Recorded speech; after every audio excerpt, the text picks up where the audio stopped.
Track and field fans, cross country fans, welcome to a live edition of, I was going to call it the Friday 15, but I guess it's the Saturday 15. 2025 NCAA Cross Country Championships are in the books. They just finished here. We're at the course. Doris Lemngole and NC State are your women's champions, and Habtom Samuel and Oklahoma State are your men's champions. Wonderful event. I love NCAA Cross. If you call yourself a track and field fan and have never been to this event, you need to come. It's awesome with the flags. We had two Let's Run flag bearers running around. Great day. Let's break it down for you. I am Let'sRun.com co-founder Robert Johnson, former Cornell men's distance coach. This is former Dartmouth runner, 29-minute guy, Jonathan Gul. Thanks for joining us live. John, let's start with the women's race. We had the matchup that we thought. We wanted to see, could a true freshman woman win for the first time in 40 years, since 1985.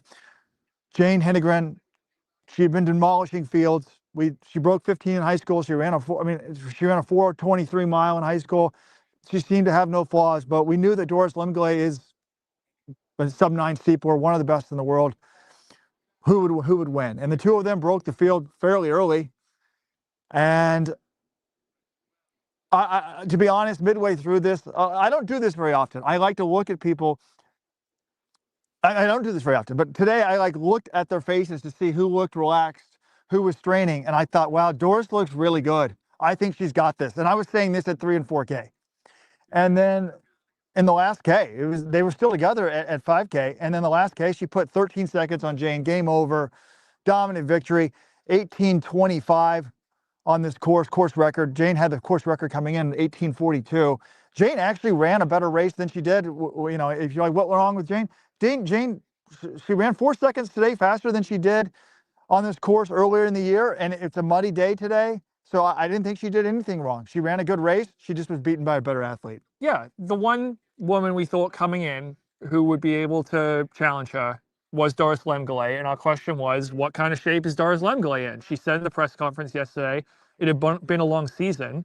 You got to remember, I mean, she ran a cross-country season last year, indoor track season, outdoor track season, and then she keeps racing over the summer, goes all the way to the World Championship final in the steeplechase, where she finishes 5th, and then she comes back, and a month after that is racing again, runs SECs, regionals, and then nationals. And Lemngole went for it. She was the aggressor. She was leading for most of it. They broke away by about midway through the race, about 3K. And at that point, it was the battle we expected. And it was awesome to watch. And I was like you, Robert, Lemngole, she said this was definitely a harder title to win than last year. But she didn't look, you know, Hedengren looked a bit more uncomfortable out there. And this was a new experience for her at the college level. Hedengren hadn't been pushed like that. She hadn't had a peer, and she didn't run badly. She was second, and I think she was trying to talk herself into this being a good performance. Second for a true American freshman is an outstanding performance. There's absolutely nothing to be ashamed of by that. She ran really well. I did overhear Diljit Taylor telling her, like, look, you know, there'll be seconds, but there's going to be some firsts as well. And she got beat by one. I mean, how many women on planet Earth right now? I guess it's not fair because most of the top pros aren't great shape in middle of November. But Doris Lemngole is a genuinely world-class runner. We already know she's one of the best in the steeplechase. If you throw her out at World Cross, she's probably finishing. I think she'd probably finish in the top 10. Robert, like to win by so much against one of the best American college runners we've seen, Hedengren, the way she's been running. I mean, it's just 13 seconds. That's an enormous margin of victory. And that was all in the last 500. So this is an all-time great performance by Lemngole today. We were talking to Pacific coach Isaac Wood, and he said, if Doris Lemngole ran World Cross, if she was on the Cannon team and ran World Cross, don't you finish? Yeah, you said top 10, which top 5 wouldn't surprise me. I mean, you said, you know, a lot of people aren't in top shape right now. Let's talk about Jane Hennen. If you had every woman in the world run in this cross country race, everyone in the world run right now, I think she's in the top 20, maybe even top 10, because unless there's some of the the marathoners maybe could beat her. But admittedly, not a lot of people are in shape at the end of November. But look, she had an amazing freshman season.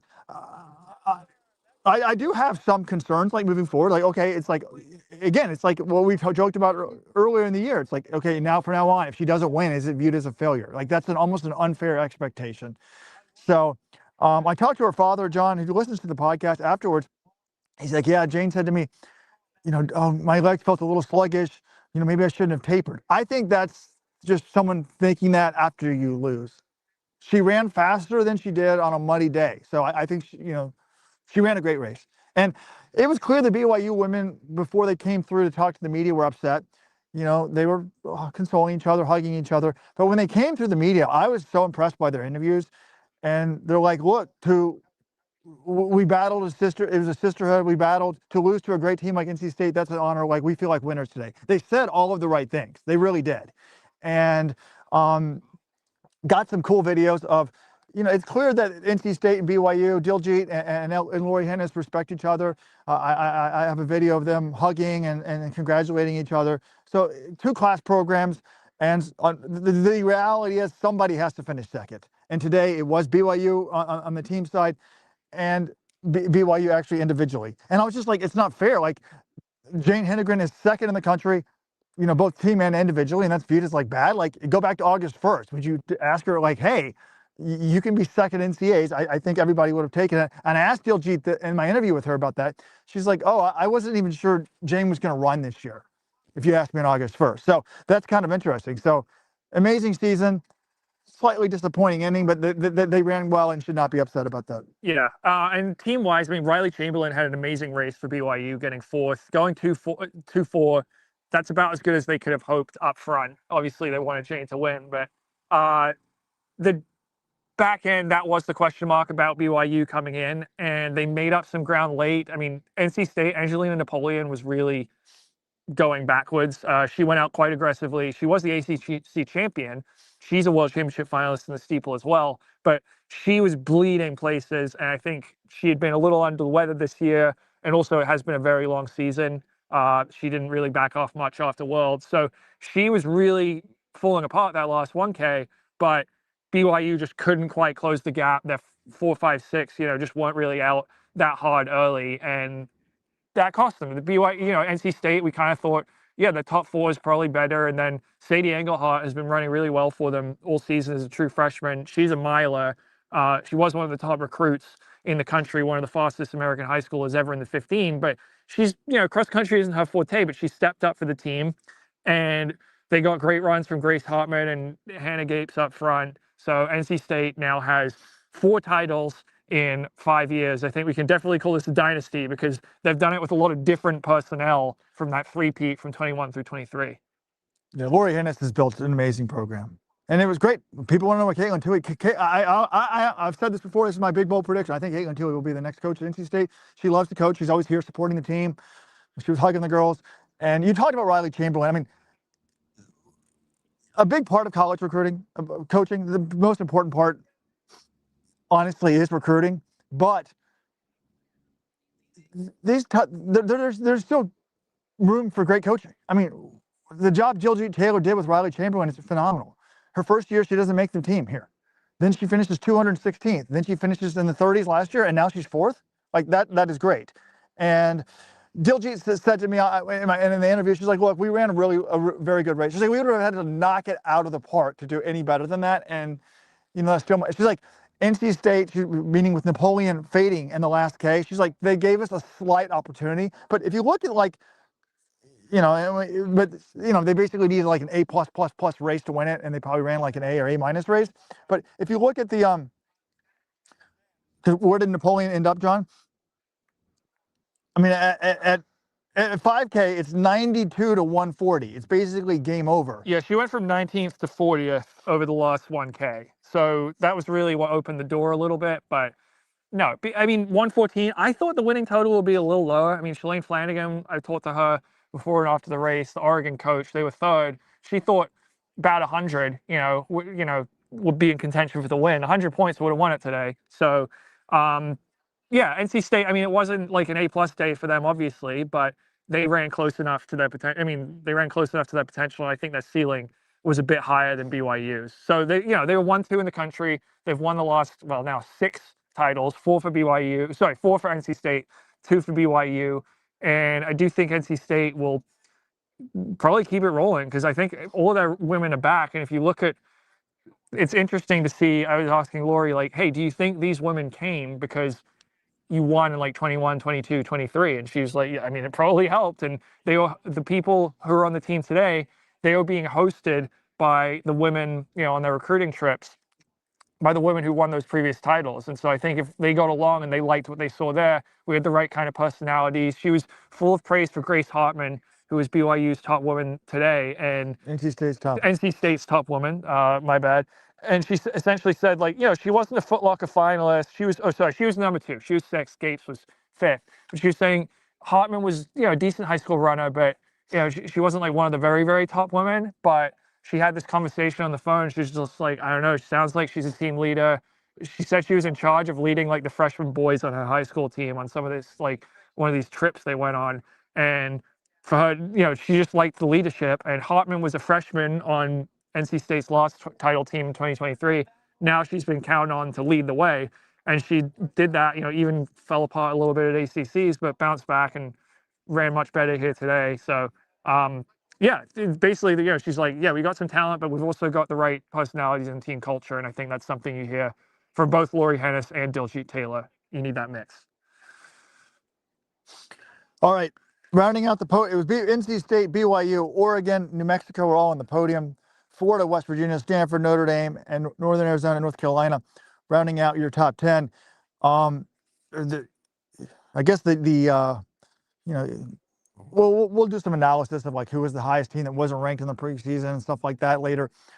The history was made, and today, on the negative side, John, for the first time in history, we have a 32nd place team. It's the Providence women making history on the women's side, the Iona men. And well, not great for the Northeast region. No. Hey, I used to coach in that region. I ran into Joe Pienta, the Iona coach, and I'm like, I had no idea they were last. I'm like, how'd it go? He goes, we made history. I'm like, what? He was 32nd. And I was like, oh, man, sorry. So no, the NCAA meet back in the day actually did have more than 31 teams. They're not the first. I think there have been 34th places, I think, at NCAAs, but it has been a while. Yeah. Anyways, if you're new to the show, this is the Let'sRun.com Track Talk podcast. I am Let'sRun.com founder Robert Johnson, Jonathan Gul. If you want this as a podcast, you want to add, we have bonus podcasts every week. Join the Supporters Club.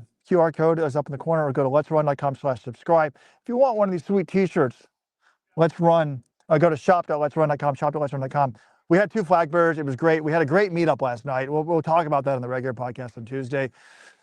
We had Olympic medalists. We had a coach of World Championship medalists. We had a 6-year-old, a 14-year-old state champion. The fastest 4-year-old ever in the state of Missouri in the mile, I think. Yes, fastest 4-year-old. It was unreal turnout. Thank you, everybody. All right. Should we switch to the men for a second? Yeah. All right, men's race.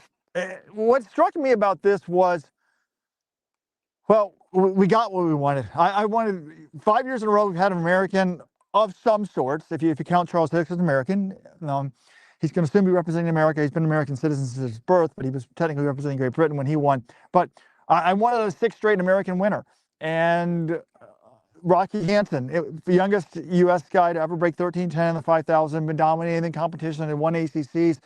He went for it. He was up there from the front, like right at the front of the TV screen. If you're watching there, if you're here, I'm like, okay, Rocky's going for it. There's no doubt about that.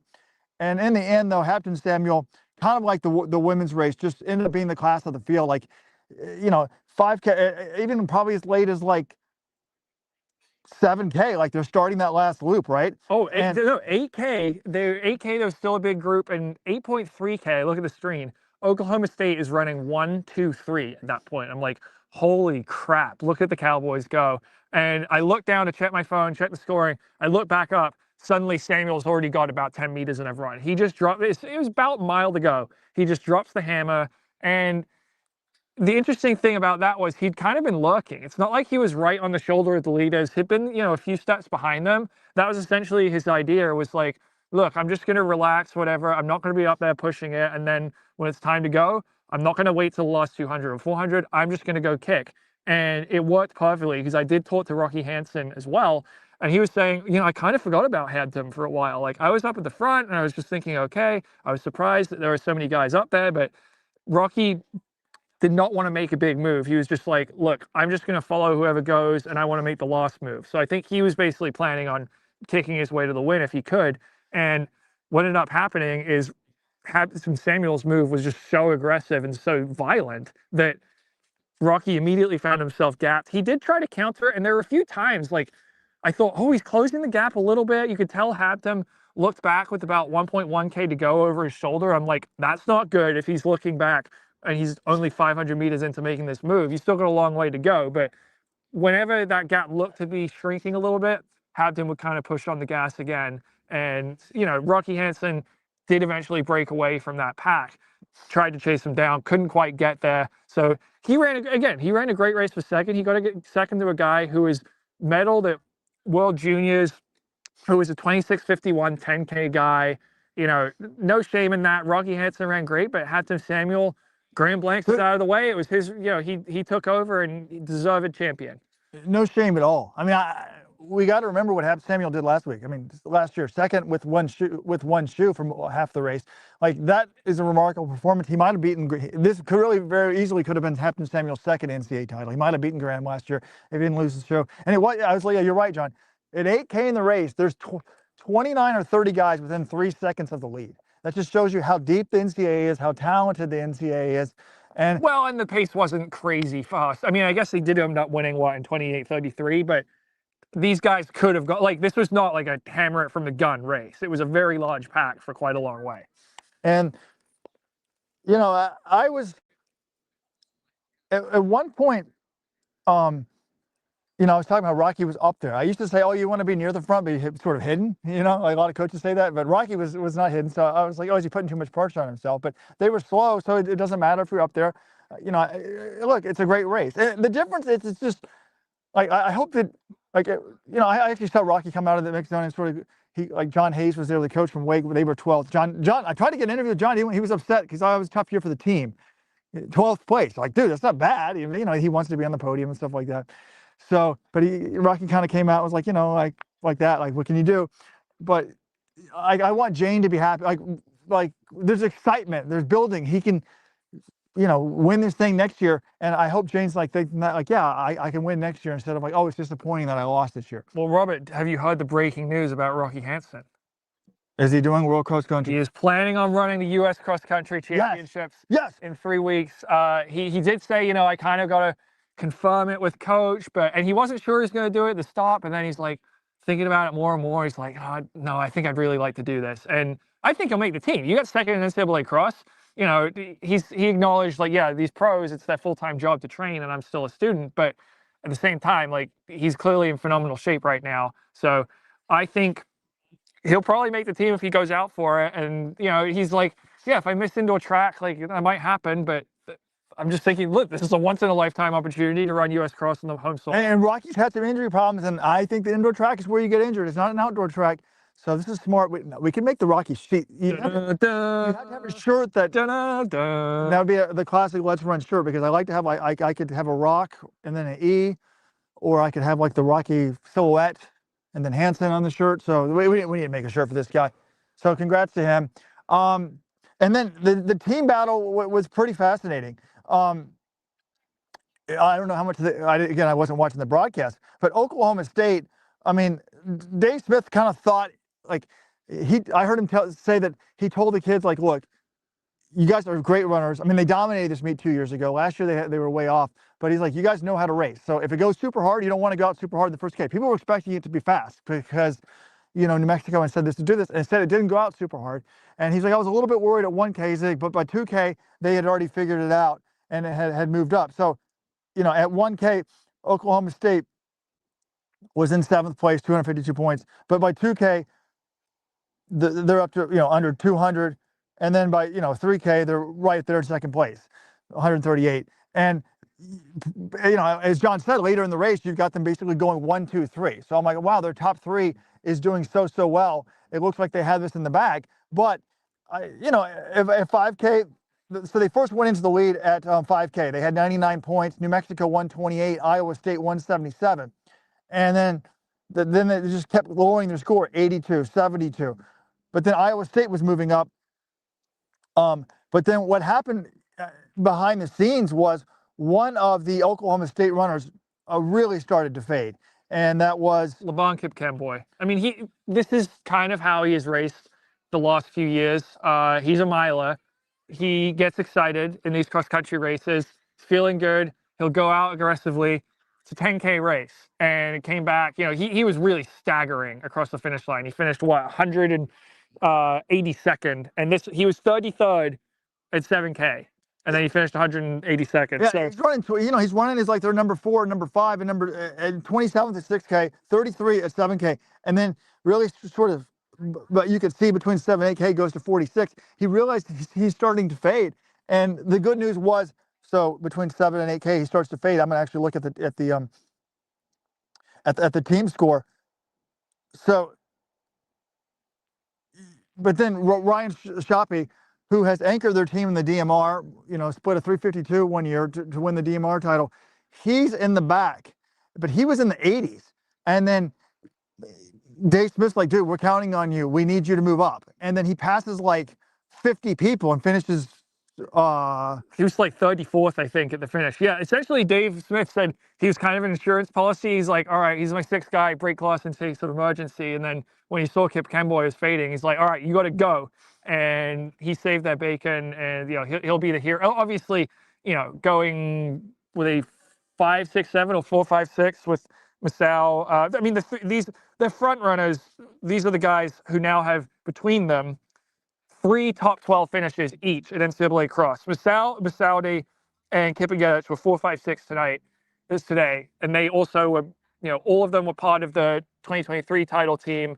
Masao was also part of the team in 2022 that got 2nd on a tie.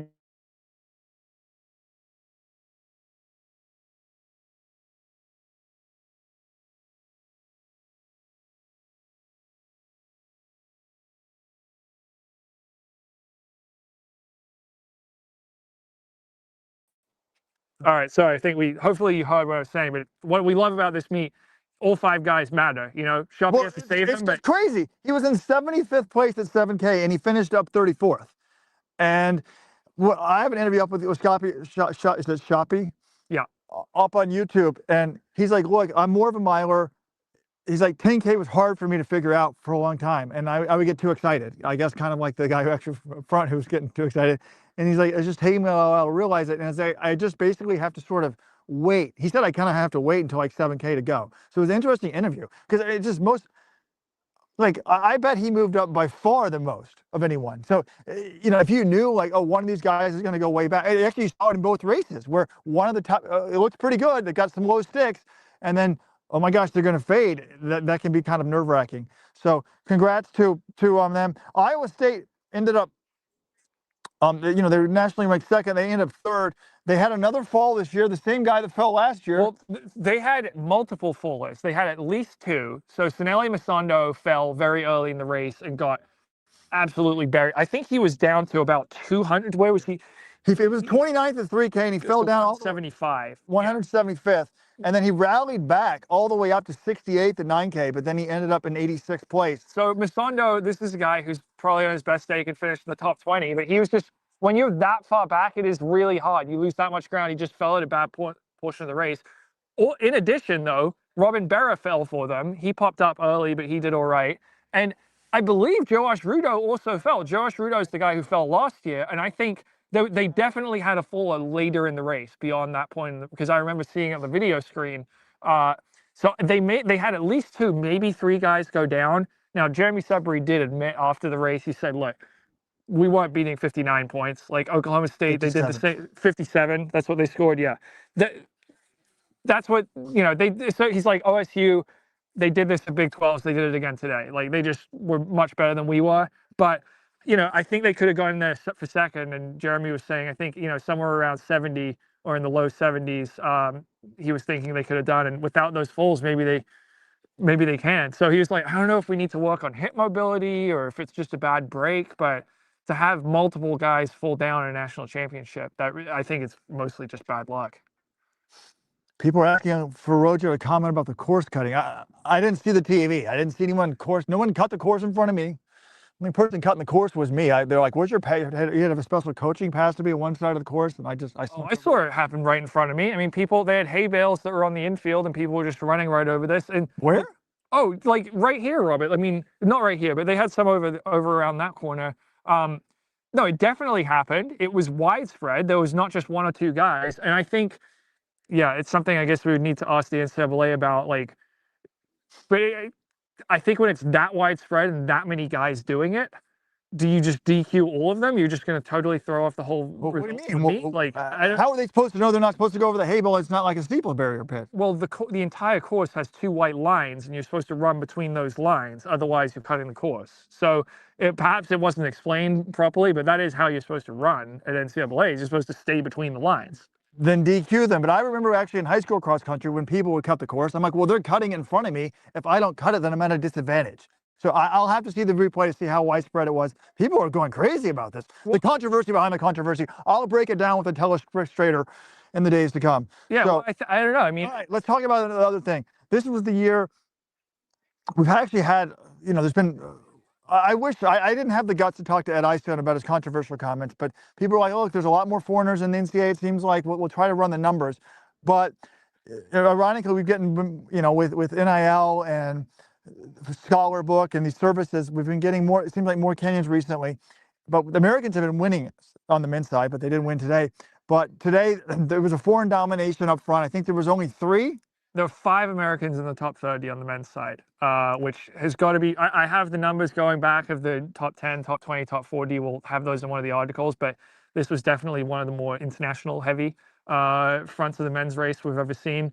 And I asked Rocky Hansen about this, and it was interesting because he had a very measured perspective on it. He said, look, for a guy at my level, when I'm at the front of the race, I like having the competition in there. I think it pushes me to be better. Like, that's a good thing. But I also feel sympathy for, the 18-year-old, the 19-year-old kid who's going up, and they might have to face someone who's a lot older and more experienced.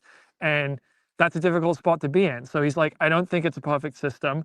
And he thinks it does help the top guys be better. But if you're not a Rocky Hansen type, that's an opportunity you're losing. And then I asked Darren Gorson about it as well, because his whole team is international, or his top 7 is. And Darren said, look, my job as the head coach in New Mexico is to recruit the best team and to put the best team in the course. And I recruit all the top, I try to go after the top Americans. We can't get them. If I can't get a guy who's running 830s or 840s in the 2 mile from the US, I'm not just going to get a 920 guy. I'm going to go and get the best kid I can get. And that's, obviously, in his case, international. So that's the way he sees it. But he's like, look, my job's to put the best team together. We were setting up. We had about 8 minutes left. I saw Ed Eystone. I didn't recognize him because he's got a mustache now. And I should have had the guts to go up to him, but I was like, okay, I got to set up. My take on this is I can't believe that a coach of the BYU men's team was complaining about the maturity and the overage people. To me, this is simple. We need an age cap. And I heard people at the coaches convention said, "Oh, just to get out of your way, you can't." I'll try to move the. You can't. We're probably you can't have that. There'd be a lawsuit, but that's not true. There already is an age cap, I think, in I think we hockey can move and this another sport. as So, well. Yeah, of course. Yeah. Yeah, no, appreciate it. But we're gonna move up out of the way here. They're taking some cords out of the area. So, anyways, people are still talking about the course cutting. I think that. I mean, it was pretty blatant, Robert. Well, but is part of that their problem? You got to set it up in a way so that people aren't going to want to cut the course. Right, agreed. The way you have to set up the, agreed. Like I've been to other courses where, move over a little bit, Robert. I've been to other courses where it's essentially like it's just hard to cut it like that. And maybe that's the way the course was laid out here, or maybe the instructions weren't clear enough. But I need to see how many people did it, because again, if someone in front of you cuts it and then you don't do it. Right, no, that's what happens. And it was a lot of athletes, and it was multiple times. So it was an issue. Multiple times? Yes, like this was happening. Well, they ran the same loop, so they're probably cutting the same area. Okay, blaming the course set. So yeah, that it was an issue. But are you going to change the results of the team score? Like if Oklahoma State had one guy cross over the line and Iowa State didn't, do you DQ the whole team, that guy, and then he's moving out? Like I'm not. I don't.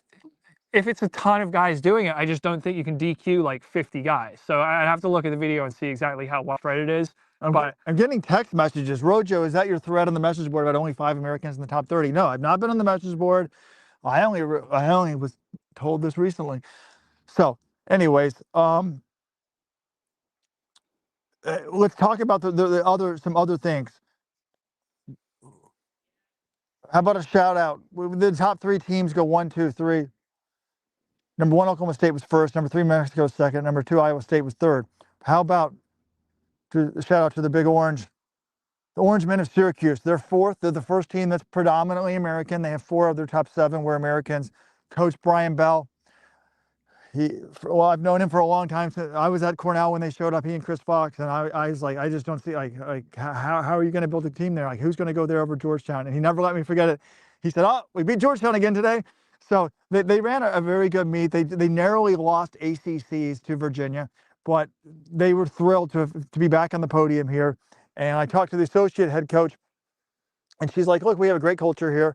And, you know, this is the first team since like 1998 that has finished on the podium on the men's side without someone finishing in the top 25.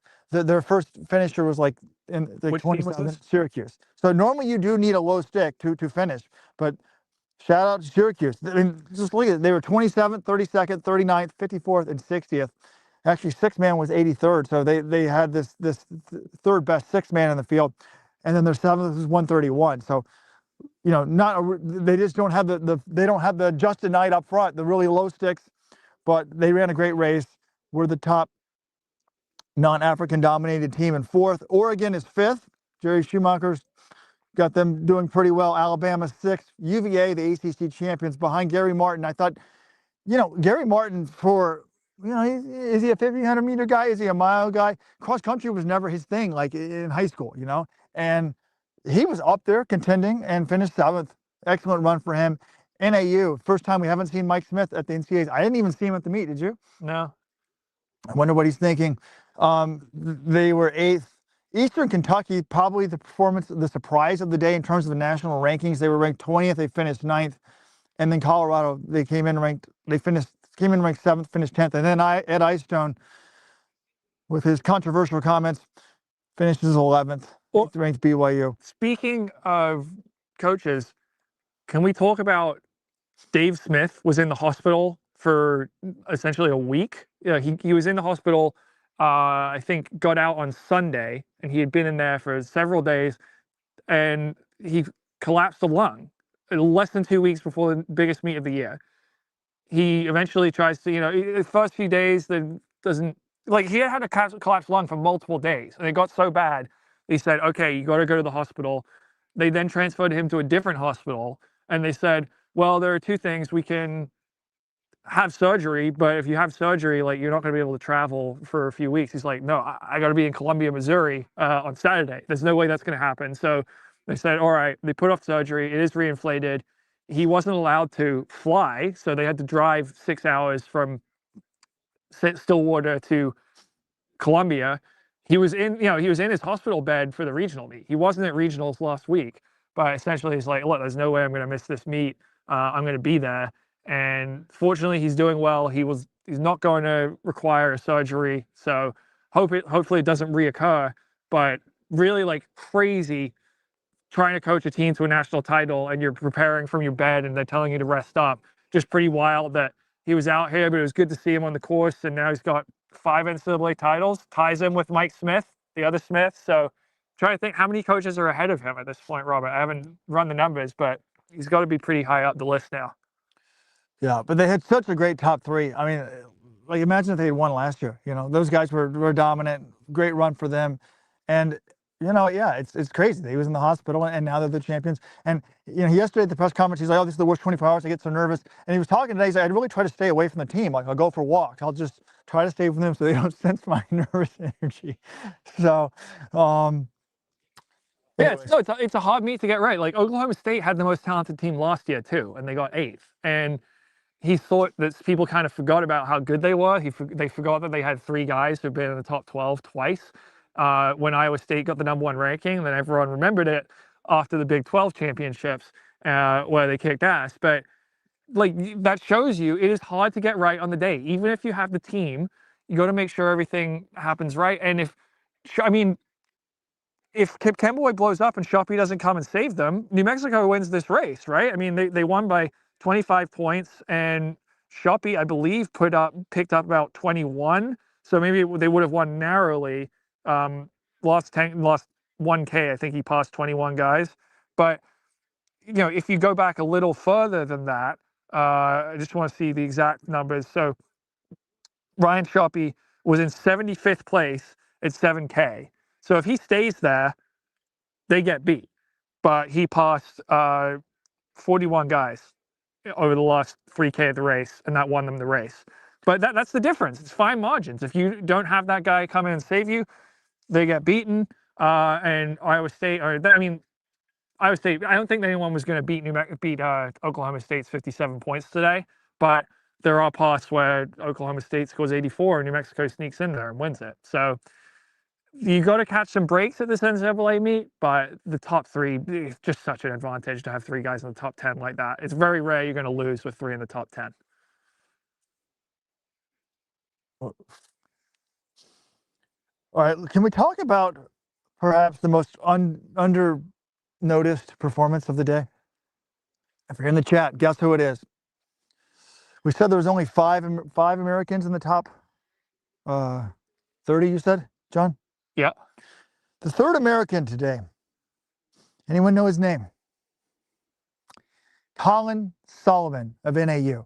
Pretty remarkable. This is a guy that ran 144 in the 800 and finished. Did he make the U.S. final? He was in the greatest race of 2025, the USA 800 meter final with Brazier and Luckenhouse. Colin Sahlman, he finished last in that race, but he was in the race. And now 3 months later, a little more than 3 months later, he's getting 16th at NCAA Cross. So really impressive range. This guy was a, national champion in cross country in high school.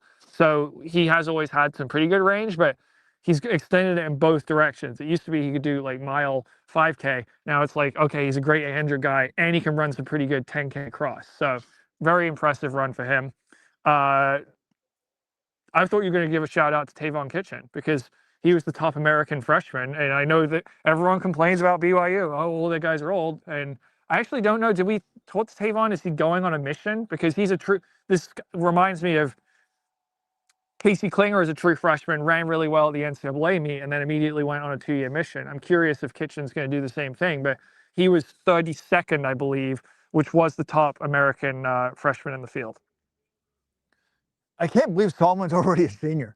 It goes quick. I mean, he didn't redshirt. He was 151st the first year, then didn't run the second year, then 51st, and then 16th. So congrats to him. That's why I just think that the mile, I mean, that type of endurance is rare for the milers. I guess Jakob is pretty good at cross country, although Jakob's really a 5K guy, right? But yeah, Kitchen. But he was a top. Someone with BYU in their username in the comments saying he's not going on a mission. So yeah, not all of them do. I mean, Rory Linkletter didn't go on a mission, and a number of their women don't go on missions either. So it's not like every single guy on that team is some 26-year-old 6-year senior or 8th-year senior. All right, Robert, any other final thoughts before we get cracking on our recaps and analysis? People in the chat, what do you want to know? What do you want to hear? I've got to glance at the results again. I was looking up Sahlman's historical finishes. There we are, John. Yeah, I mean, the other thing, this was the foggiest NCAAs I can remember. When the women's race started, there was just fog hanging over the entire course. It's kind of wild, like conditions. Like, am I going to be able to see them coming into the finish line? But the crowd was good. There's a lot of sprinting around. It was a pretty good spectators course. You could see them a fair amount. Though I probably moved around less on this course than I did on others because there are certain parts where the choke points where the athletes come through several times and they're quite close to each other. So I don't know about you, Robert. Were you running onto the far side of the course, or were you just? I only stayed in like 2 or 3 areas because it's just these main loops that they do over and over. You don't run as far as Terre Haute, but I kept running, trying to find them an extra time.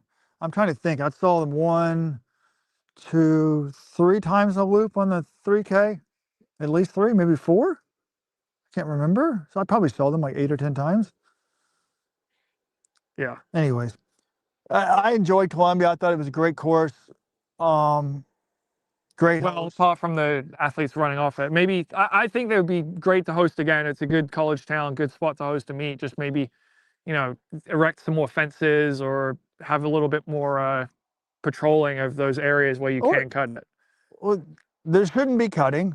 I haven't seen this. I wasn't even aware of this until we started. But yes, you make it harder. A, harder to cut, and then B, announce ahead of time. If you cut, you're disqualified. You're thrown out, and then they won't do it. But once, like, I don't know, if it's like 20% of the field are cutting ahead of me, I'm sorry, I'm cutting too, because I'm assuming I'm going to miss out if and I don't know how much far, like, is it 10 feet? Are we talking like 100 feet? Anyways, thanks for joining us. Thanks for being a fan of Let'sRun.com. Why don't you do us a favor? If you haven't signed up for the Supporters Club, go to Let'sRun.com/subscribe. At a minimum, tell your friends. Like, AI is trying to answer problems. We need people going to the forums. Let'sRun.com/forums. It was great to see a 14-year-old, huge fan of the site, Caroline, out, flag bearer. Remember the state cross country runner-up team in what, Kansas, John? Is that right? Yep. So we need more youngsters. Shout out to Marshall for carrying the other flag. We had two great flag bearers. I saw the course multiple times. It was on the broadcast multiple times. Robert's Let's Run shirt. You were on the TV broadcast. Really? Yeah, I was told I was on the broadcast too with my Dartmouth Big Green hat. So great flag bearers. I actually like to go to the flags, so then I know that person knows about running, so then I can just talk. John doesn't want to. Somebody did come to me before the race, like, wow, you and John really fight on the podcast. You guys hate each other. I was like, no, I like John. But John doesn't want to watch the races with me anymore. He's like running off. I do, but then you tell, I'm like, what's your plan for watching the races? And then we get separated, and then you try calling me and you don't pick up. So I have my plan. I do also like. Here I could find the flag at least and then talk to them. When I write a story about it, I do want to know, like, I watch a good chunk of the final part of the race on the big screen by the finish line, because I want to know where is the winning move being made, what exactly happened. Like, I think once the women went out on their second 3K loop, I watched most of that from the finish line, just because I wanted to see Jane versus Doris as much as I could on the screen. And yeah, unfortunately they cut away when the move happened, which I think is pretty inexcusable. But I thought one last thing about Jane, Diljeet's like, this is the future. She's the future. And she takes that responsibility of coaching that, future of U.S. distance running. Seriously. One thing that makes me a little bit nervous is she's kind of already professional in her approach. I mean, like, her dad was saying, like, she's very good, she's very into recovery. And sometimes, I say that, like, you see these really good NCAA athletes like a Kara Goucher, Shalane Flanagan, who, then they just get a little bit more serious when they get older and go all in and start doing all that. And then they make that jump from sort of US level or NCAA level to world-class level. Like, there's not a lot of skin on the bones in terms of, like, easy things to do for her to just like jump to the next level and be more serious, because she already is serious. She's already taking this serious. I'm not saying it's a negative. I'm just saying it's like, she's already extremely focused. She's already extremely good. So I don't know. But I do think with the mileage, I mean, Diljeet Taylor, she says she's taking a long-term approach. They have backed off the mileage a little bit. They still have pretty good intensity, but Diljeet is not with the approach like, we want to maximize every single variable right now. I think there is still room for her to grow, and hopefully she stays healthy. But terrific freshman cross-country season for her. I mean, great career so far for Doris Lemngole.